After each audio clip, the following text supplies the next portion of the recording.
Welcome back to Cheese La Vida. I'm Mike, and we got a shit-faced cockmaster over here, Nathaniel.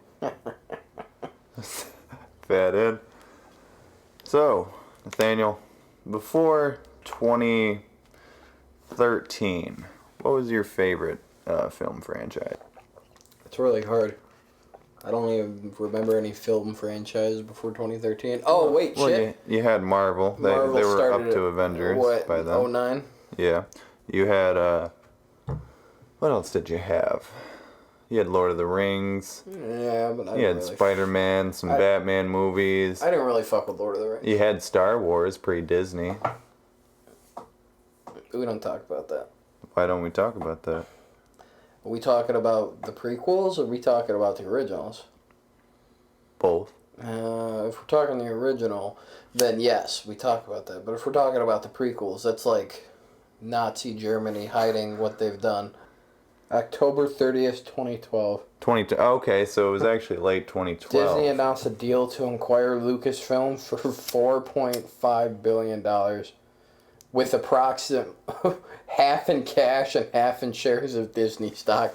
That is a shitload of fucking money. So they gave them $2.2 billion up front, pretty much, and then an additional fucking $2 billion in shares, which could fluctuate higher. So that technically means that they could get more than $4 billion. Yeah, they gave George Lucas a lot of money. $2 billion cash up front. Here, bro. I wonder how you store as a company And that's that much cash. That's after the prequel still. They still gave this man $2 billion after the prequels, after the special edition changes. So, here I am, naive me, because I thought, finally, Star Wars is out of George Lucas's hands. This man can no longer ruin his own product. I lived through the prequels. I'm not old enough to have seen the originals in their theatrical runs, but I live and die by those movies. Those movies are fucking great. That's great storytelling, great character development. That's your basic action and plot. But it's just done so well with characters we love. And, you know, we got CGI, green screen backdrops. Everyone's acting like they're on muscle relaxers and 5 shots of vodka for the Phantom Menace.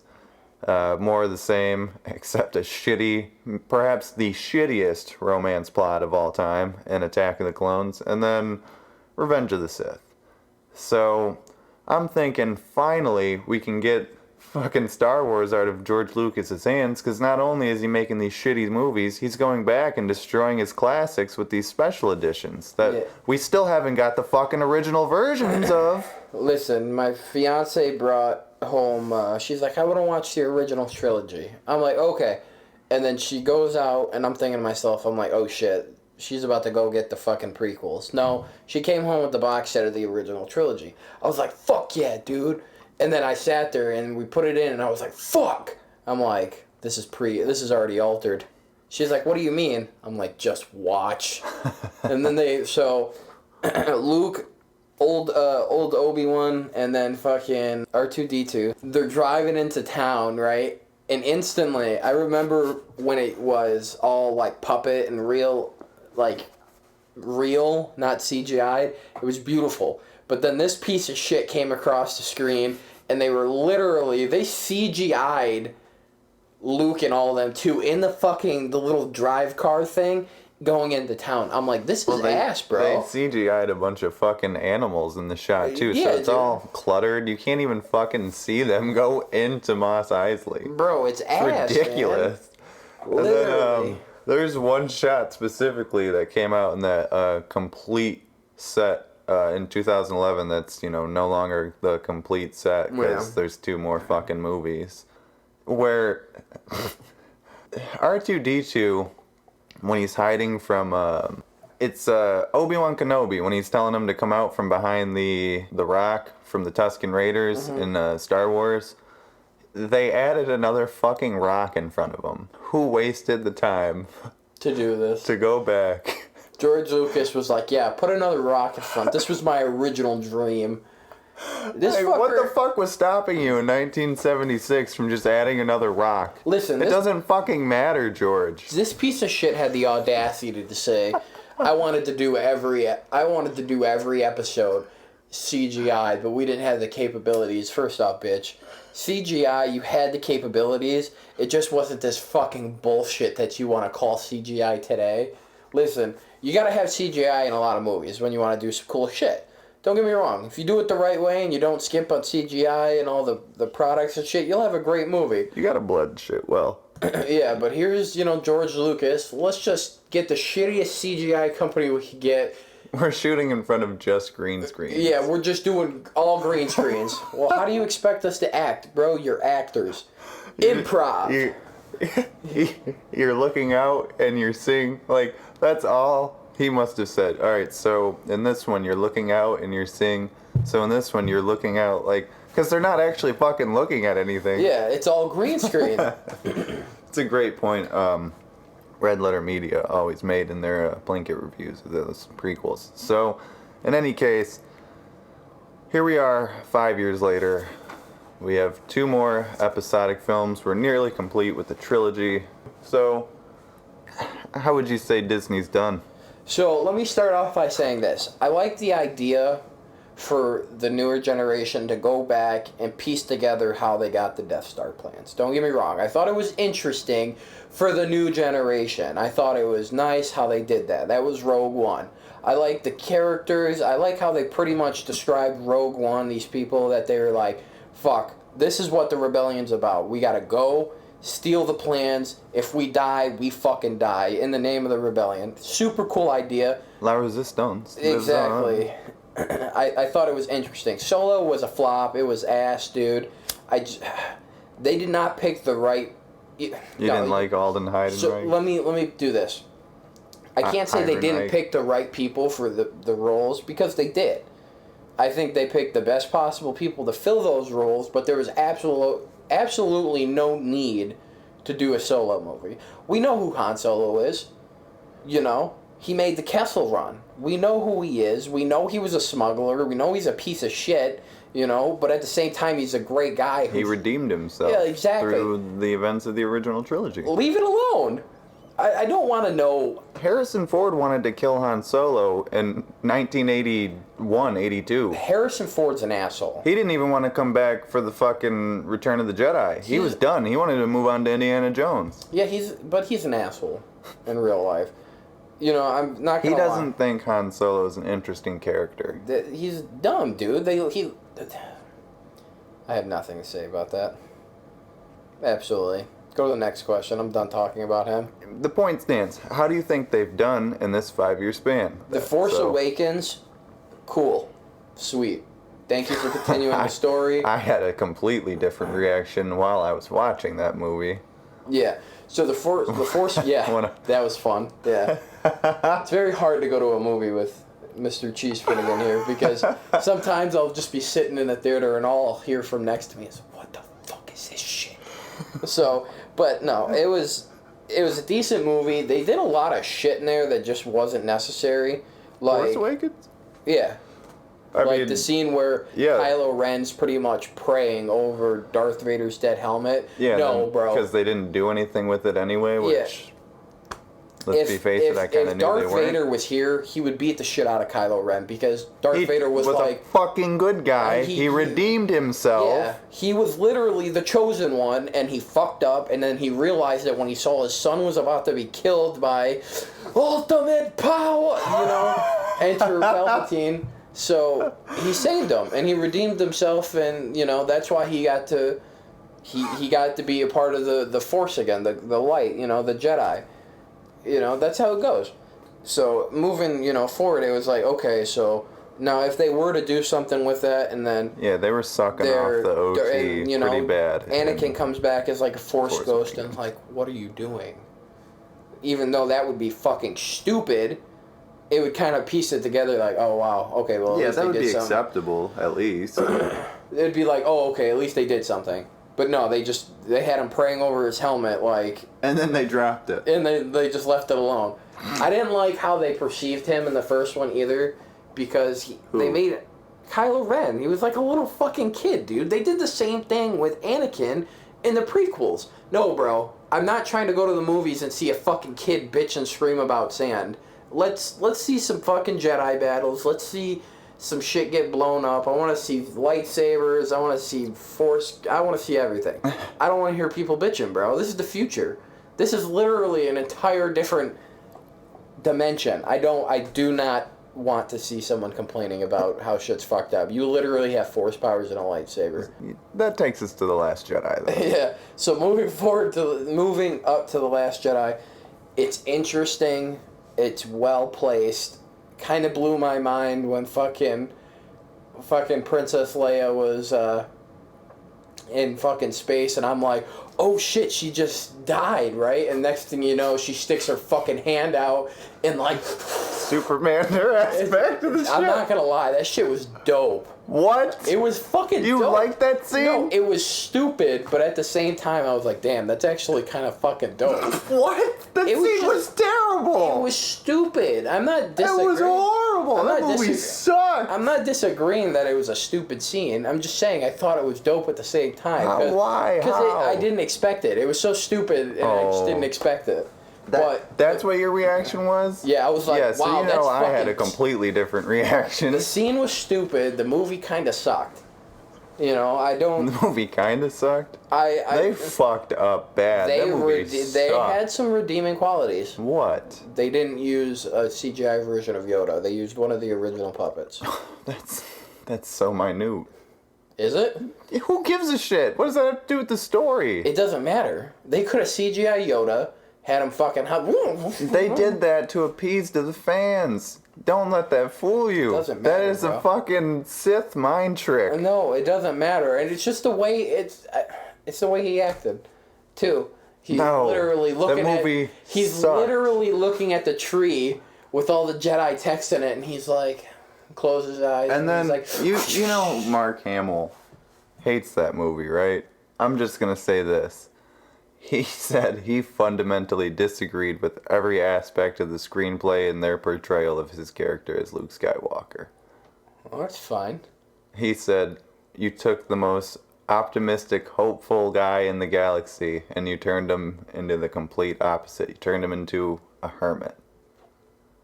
I mean, they destroyed Star Wars in a way. Where? They tried to destroy the character of Luke Skywalker. Like, why does Rian Johnson hate Star Wars? I don't know. It was a shitty movie. Me and Finnegan here were talking the other day about what was going to happen in the next one. We're going to find out that Kylo Ren and Rey are brother and sister, and Snoke ended up finding both of them after their parents abandoned them on that fucking rock, and saw all the light and the good in Rey and casted her out, and saw the dark and fucking Kylo Ren. You know what I mean? It's gonna be shit. Yeah. It's gonna be bad. I saw The Force Awakens. I was pissed off in theaters because I realized how much of a fucking ripoff it was kind of the original trilogy while just inserting new characters without really trying to develop them that well. And I have no problem with the idea of Rey, Finn, or Poe.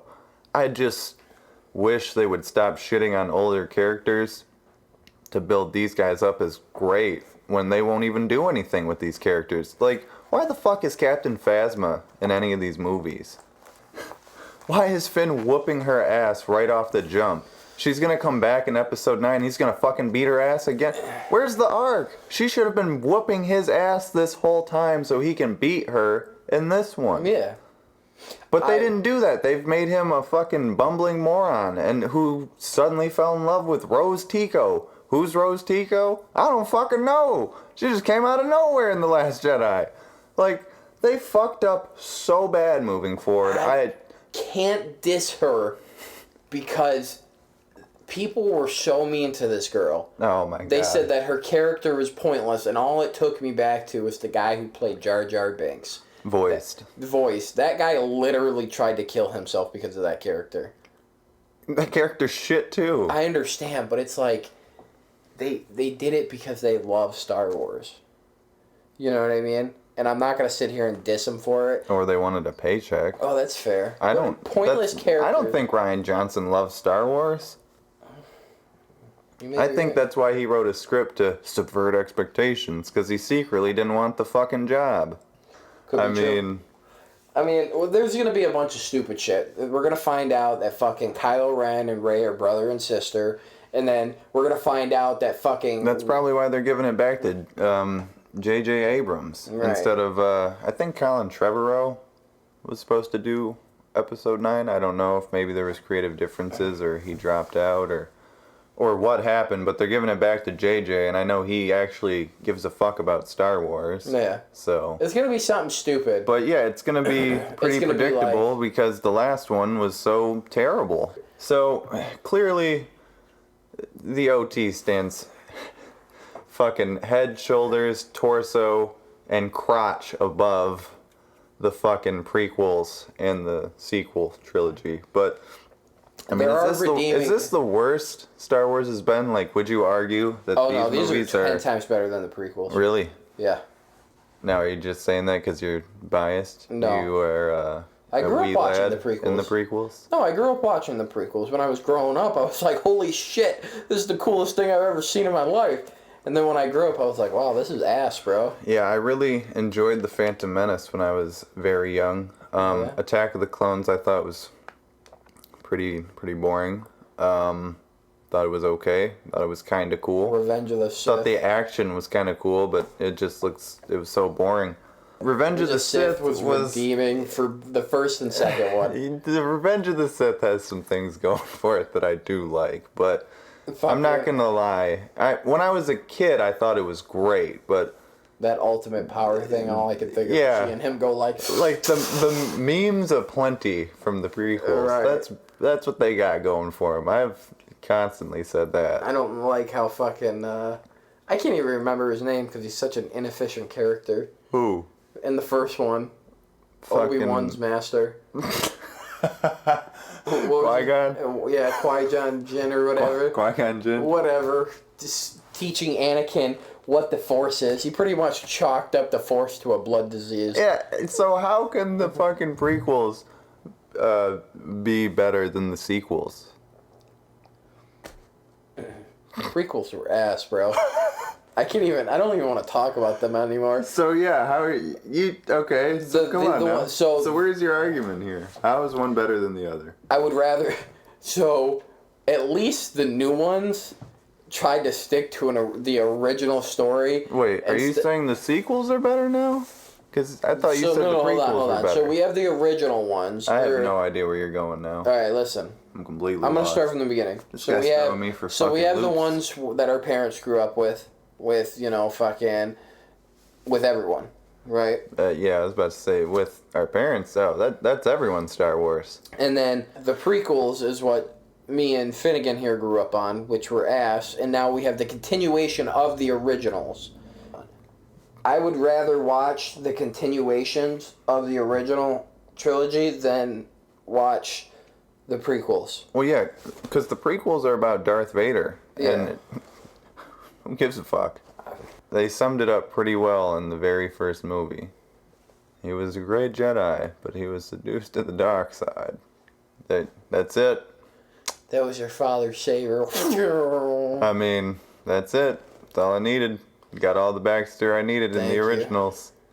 If you strike me down, I'll become more powerful than you could ever imagine. Chopped him in half. But great movie. Iconic. You know, and some people try to tell me that without Empire that Star Wars would be shit. The first movie's great. First movie's really fucking good. They literally could have done the first movie and just ended it. Now, of course, it's only achieved the legendary status it has gotten because of Empire, but that first movie's great. I don't know what people are talking about. They're trying to go back retroactively. I've seen this online a lot, too. People try to go back and say, well, the first Star Wars was saved in editing.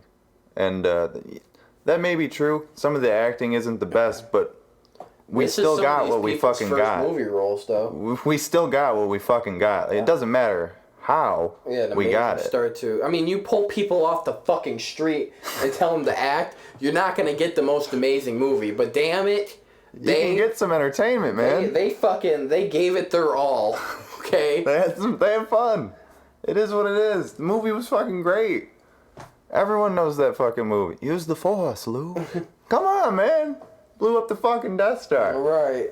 How do you let such a default like that just go on the ventilation shaft? How do you let a detail like that go unmatched, bro? Well, yeah, if they shoot 2 beams down there, this whole bitch is blowing up. Doesn't matter. It doesn't matter. Fuck it.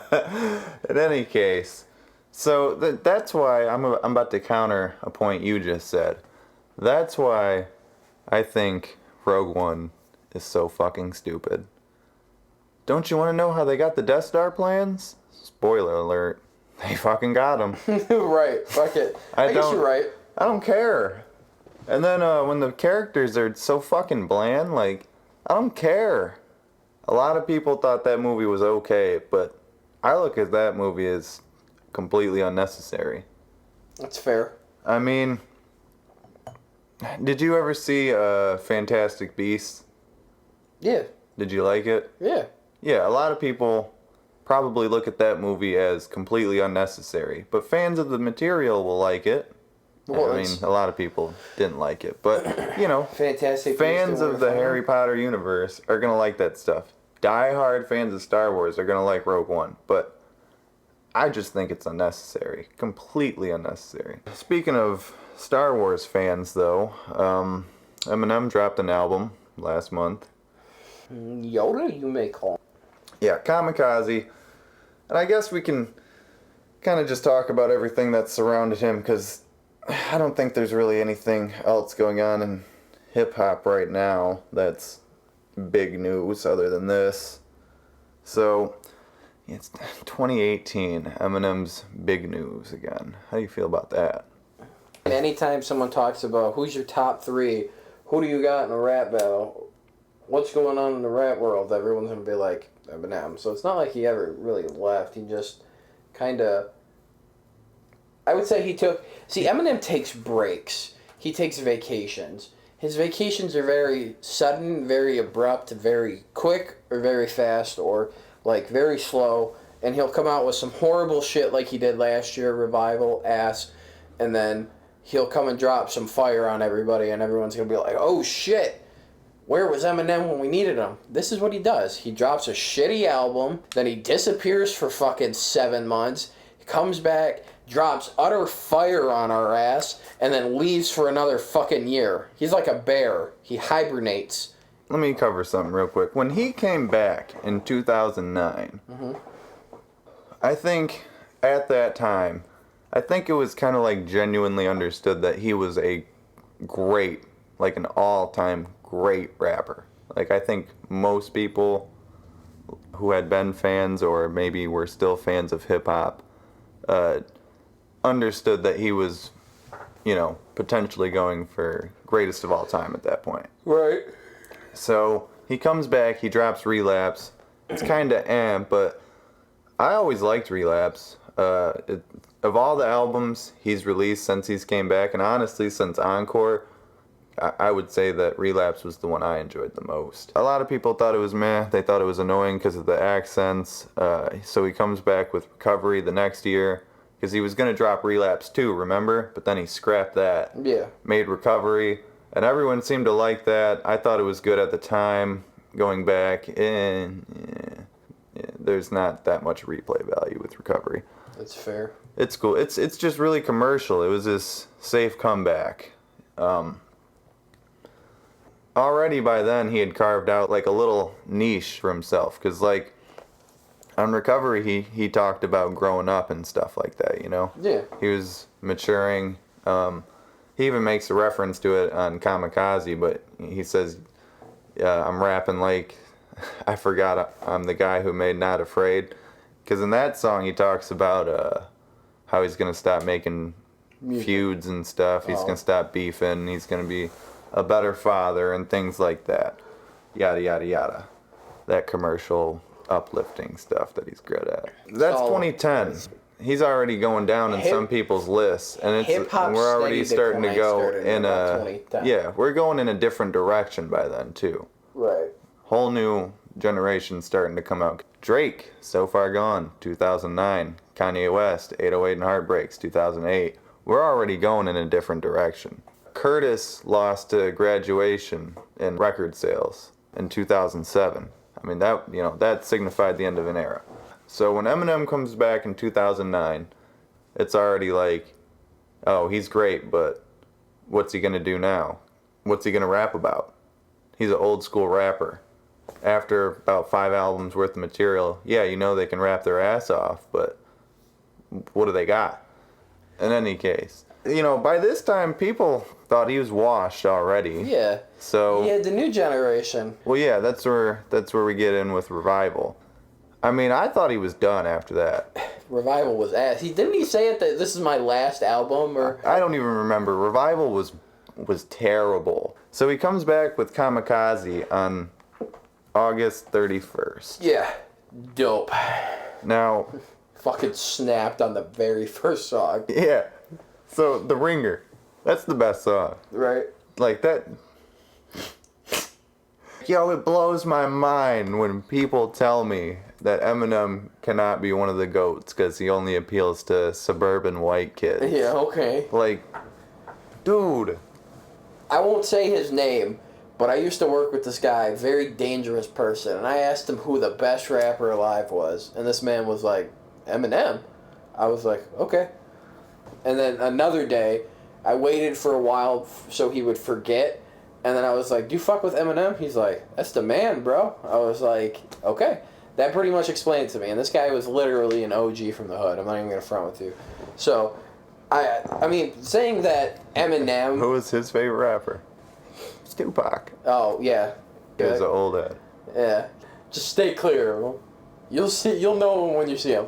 But, on the real though, you can't say that Eminem just appeals to white suburban kids. You look at any one of Eminem's concerts from the late 90s up until now, literally, it's an entire demographic of people. So, that argument's invalid. He even mentioned it on his song. They said something, why isn't every white rapper doing what I do? Oh, yeah. Was that on Kamikaze? I think so. The title track? I think so.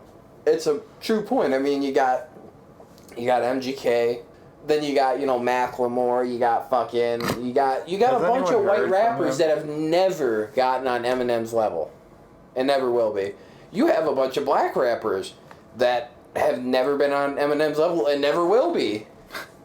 I mean, if I had to sit here and straight up name 5 rappers off the top of my head, groups and single people, to ever be close to Eminem's level that's still alive and still raps, it'd be Wu-Tang Clan. It'd be fucking Royce da 5'9". Well, he was on the album, you said he kind of got bodied. Well, he did. That's not the best I've ever heard Royce ever rap. That's probably the worst I've ever heard him rap. Yeah, how did Eminem do on that song, though? Oh, he killed it. I mean, compared to Royce's, he killed it. Well, that's the song where he went at Machine Gun Kelly. That was Not Alike. Yeah. You said that chorus was hot. A lot of people said he ripped off that Cash Me Outside Girl song. I don't know what song it is. See, that's the thing. It's all metaphoric. Of course he's doing this. He's trying to hoe these people. Well, you said that about the song, the 5th song, Normal, or the 5th track. Yeah, where his ass, it's and the he was 4th like... song. But there's a skit. We finally got a Paul skit. Yeah, it was just a hot beat with a bunch of shit that didn't make any sense. Yeah, but the auto-tune was unbearable. And my point, he was being metaphoric. Why can't the missus be normal? That Exactly. song is terrible. I know it was terrible, and he knows it too. You said yourself there was 4 metaphoric. ass songs on this. But when you factor in there's 2 skits, that's 6 tracks. You can just... That leaves 7 songs. The Ringer off rip He said... was the hardest shit I've ever heard in my life. Bro, he snapped on that Yeah, he was shit. going ham on that song. Well, it doesn't get any better after the first 3 songs. Because The Ringer, Greatest, and Lucky You. Yeah, those were the best. I mean, then it's the Paul skit. And that shit's pretty hilarious. Hey, Marshall. Honestly, because sometimes it seems like Eminem gets a little way too serious. That's the thing. He's even admitted that before. He's like... And, like, I think those skits are pretty funny because he kind of did make fun of himself for it. Fucker was like, I think this motherfucker's from Michigan. I think I found his address. I'm about to go to his house. Yeah, but I'll call you back later. You know? It's funny. You know, he knows he gets too serious. He gets riled up for no reason. You know, but I mean, I guess being that big and doing what he did and being humble about it from coming from the bottom to here, I guess he can do whatever the fuck he wants. I mean, literally. He did say that too in Lucky You.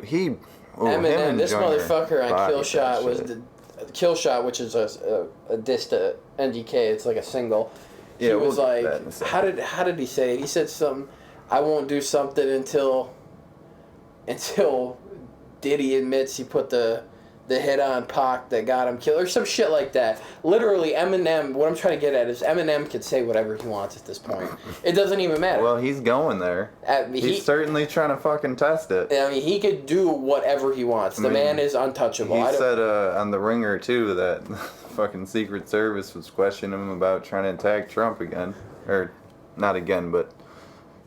second time this has happened. Yeah, this is the second time the Secret Service. I don't know if people forgot about the George Bush thing, but he once said, "I don't rap for dead presidents. I'd rather see the president dead. It's never been said, but I set precedents." That's what he said. Yeah, and they thought so they're too stupid and simple-minded. They looked into him for that one. Yeah. That was back in the day. Yeah, not really, but... I mean... That was back in his What other rapper prime. could be like so that, that's the second time the Secret Service has had to look into him. I would put that on my fucking resume. For real. If I had a job interview, what's your biggest accomplishment? Oh, I said something stupid and I had the Secret Service come to my house. My point is, though, that leaves you with 7 songs. Right. And Stepping Stones isn't that good. No. Because who was asking for a song about our friendship is forever, but D12 is over. Like, for real, who was waiting on the next D12 album, bro?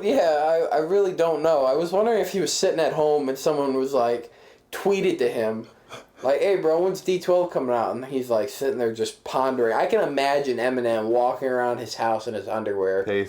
Pacing, like, Furiously. God damn it. Do they think D12's still a group? Nah, man, I gotta squash this right. Bro, it is 2018. D12 was relevant from fucking 99 up until 2004. Not even 90. 01. Oh, 01. Bro, no one thinks D12's a group anymore. Yeah, it's been 14 years, man. It's been a long time. No one was waiting for the next D12 album. For real. It's past its statute of limitations, and no one cares about it anymore. Is Kamikaze his best album since that time period? Of what time period? His prime. Oh, yeah. Isn't it kind of annoying then that his best album in 14 years had to come as a result of everyone telling him, rightfully so, that his last album fucking sucked?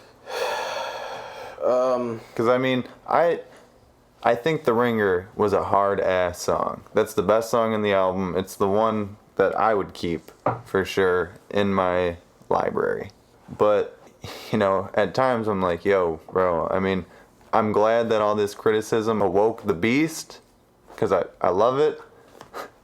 You know, that shit's funny. I like that he just goes there. He just says whatever the fuck he wants. But at the same time, I'm like, bro...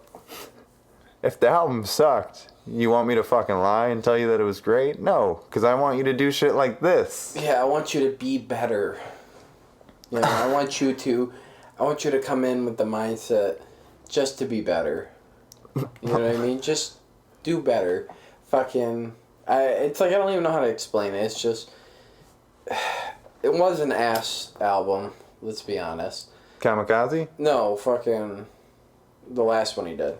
And he made this because everyone said it was ass, and he went in on everybody. But let's be honest, this is what we want from you all the time, 24/7. We don't want anything less. And if you bring us anything best, you gotta come back and do better, bro. I mean, like LeBron James, he was literally walked out of an interview and he was like, "Do better tomorrow," and left. That's what I want from you guys. Or from you. That's what I want. That's what everyone wants.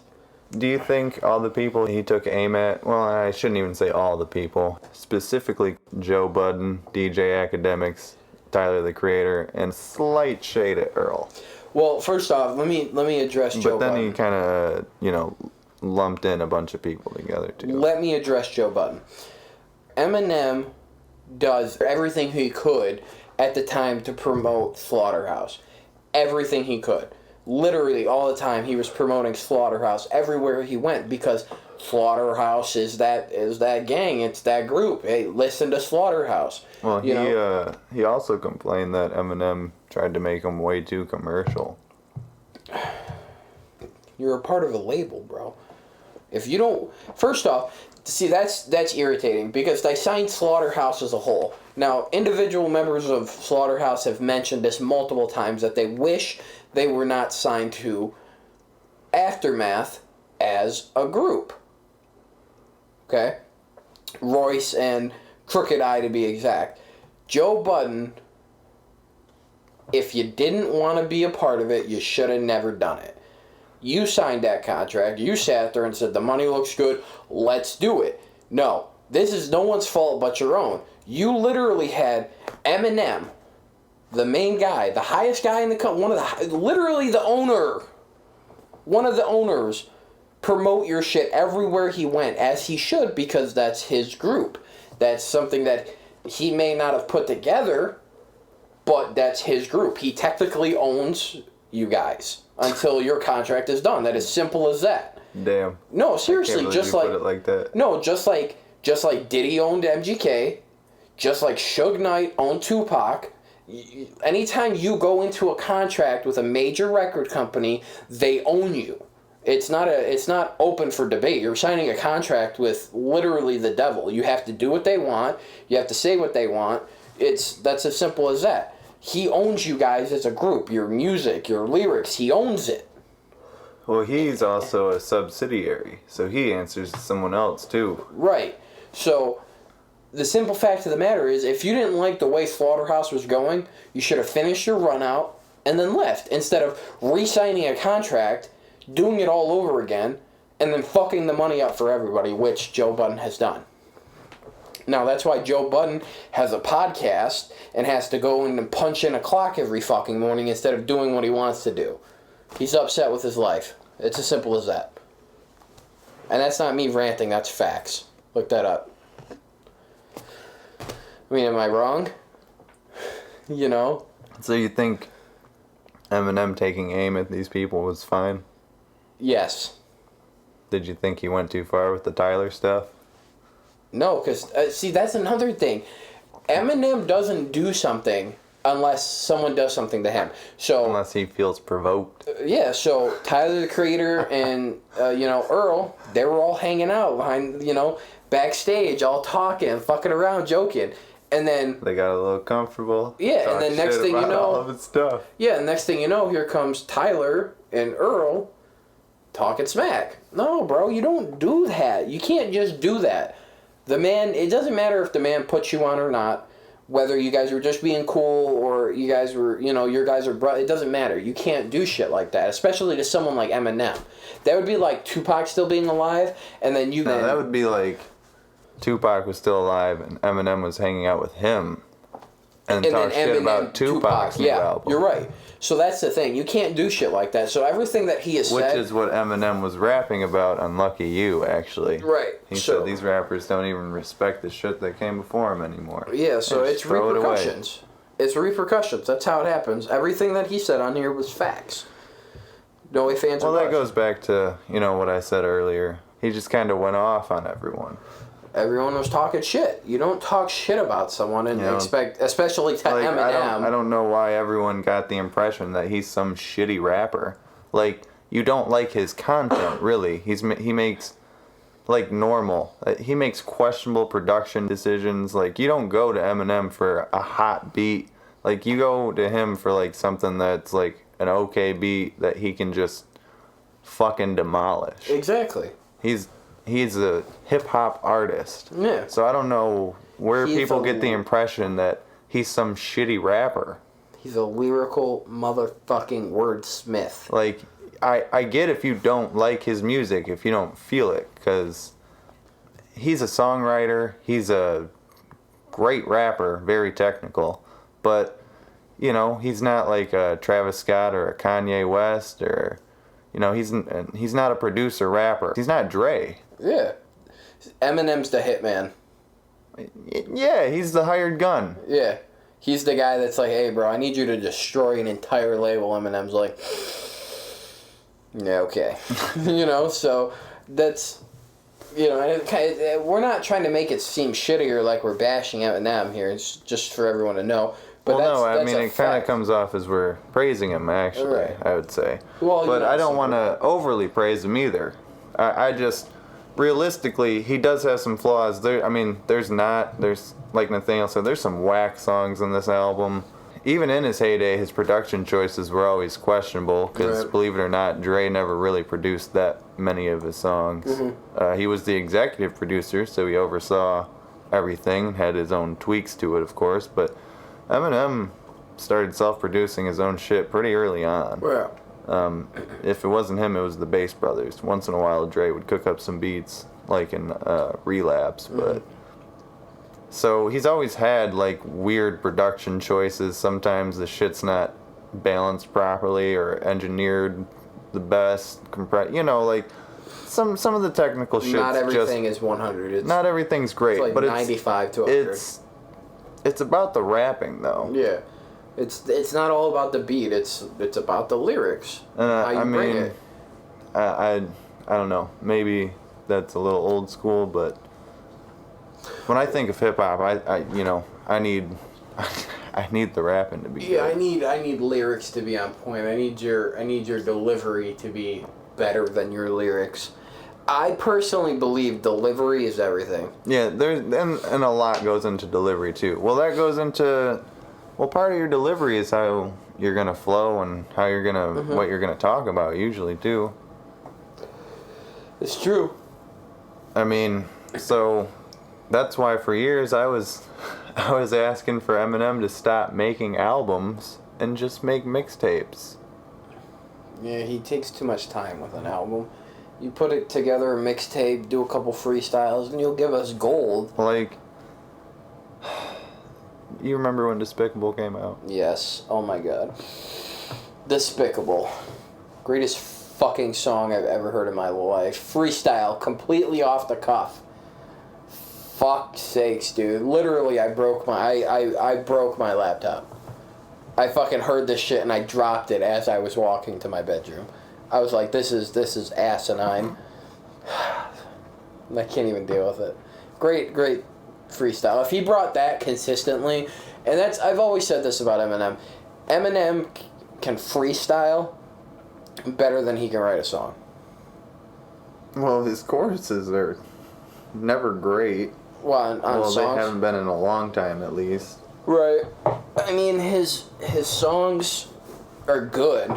I think it's good when he sits down and writes a song, but when it comes to a freestyle, Eminem's just fucking... Oh, yeah, when it just comes to bars... Switch. It's a totally different aspect and a totally different... Well, because that's a whole different side of the game. Yeah, his freestyles are unmatched because he's a battle rapper, so you gotta be quick with it. And I feel like that's when we get the best Eminem is when he freestyles. That's why I've said, man, he kind of may have damaged his legacy a little bit long term because he's making these albums when, I mean, people look up his freestyles, it seems, most of the time. Like, people like his music, they listen to his songs, but a lot of hip-hop fans like listening to his freestyles because he gets fucking raw. If you go and look up on YouTube... Except for his Cypher last year. Whew. That was some struggle. But... I'm not going to sit here and say it was bad. Yeah, because you like to compliment everything. No, I don't. I'm being serious. I'm not going to sit here and say it was bad, but I feel like his choice was just not the right place to go to. That kind of shit that he was talking about should have been left on a song. Because that's the thing.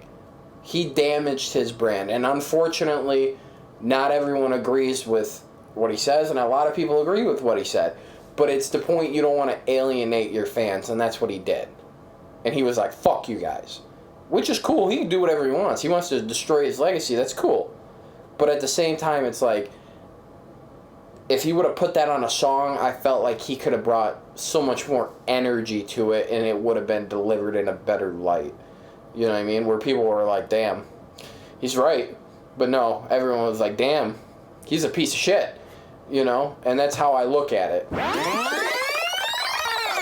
When you got a man that's fucking up there, he's like, I'm the most masculine person ever, but I sympathize with you people on their issues.